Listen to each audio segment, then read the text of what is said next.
Huck looked for Jim in the barn, but he wasn't there. He tried the woodshed, but there was a strong lock on the door. Jim? Hey, Jim, you in there? Who's that? Who calling Jim? It's me, Huck Finn. Oh, Hucky, I knew you'd come to get old Jim. I knew you wouldn't forget. Course not.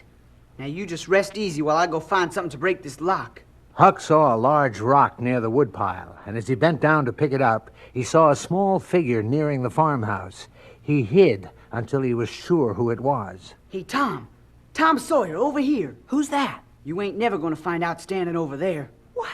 It can't be. Huck! Huck Finn! You're supposed to be dead. What are you up to anyway? Huck sat Tom down on the woodpile and told him the whole story, and the more he told, the wider Tom's eyes became, until it was all Huck could do to keep from laughing out loud. So I came here to get Jim and hightail it out of here before they sell him down to New Orleans. Now that you're here, I can use your help. Sure thing, Huck. But you needn't worry over Jim. Nobody's gonna sell him anywhere. My Aunt Polly told me so. I wonder where she is. She stopped back in town to see what all the commotion was about. There were people running all around yelling, but she sent me on ahead before I could find anything out. Never mind that. What's this about Jim? Tom Sawyer, supper's on. Come on and get it. The two boys walked to the kitchen door. Now, who's this you've got with you? This is your nephew, Tom Sawyer. What are you going on about? It's true, Aunt Sally. I'm Tom Sawyer, all right. Then who are you? Well, this is my best friend, Huckleberry Finn. Pleased to meet you.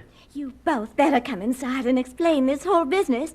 Silas! So Huck went through his story once again. But this time, the reaction was not the one he expected.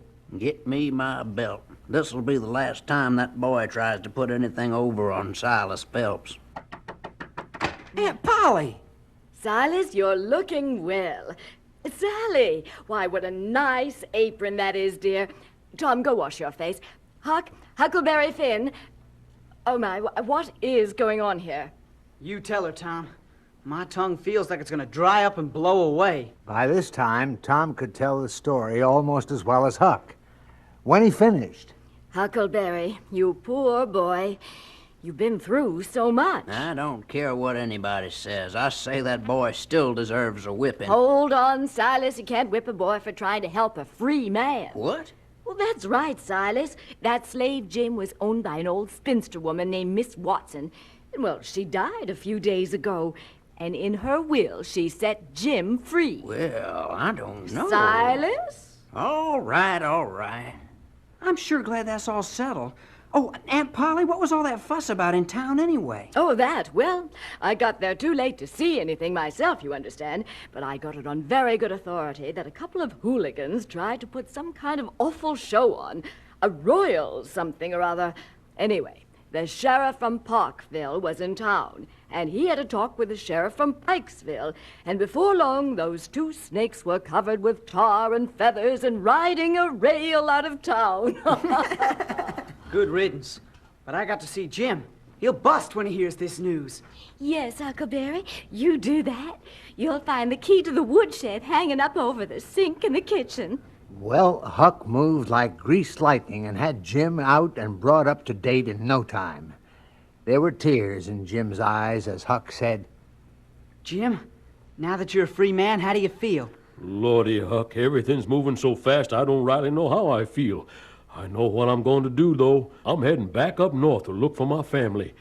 But what about you, Huck Finn? What you gonna do? Well, Jim, I got only one worry in the world now. I gotta make sure I never run into Pap again. Oh, Huck, I was meaning to tell you, but in all the excitement, I guess I plumb forgot. You know that old shack we saw floating by Jackson's Isle with the dead man inside? Yeah? Well, Huck, that dead man was your pappy. No mistake about it. I figure it's time you knowed.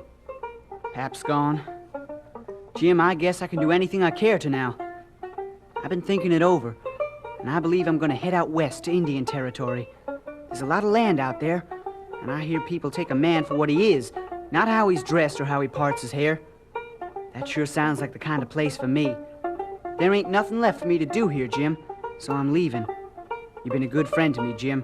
More of a pappy than I ever had. It's been a pure honor to know you, and that is a fact.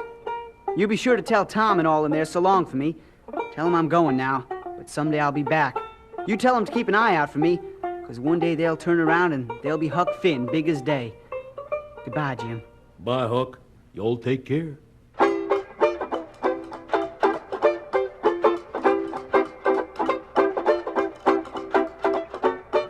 So Huck Finn set off for Indian Territory, ahead of most of civilization. And that was fine with Huck.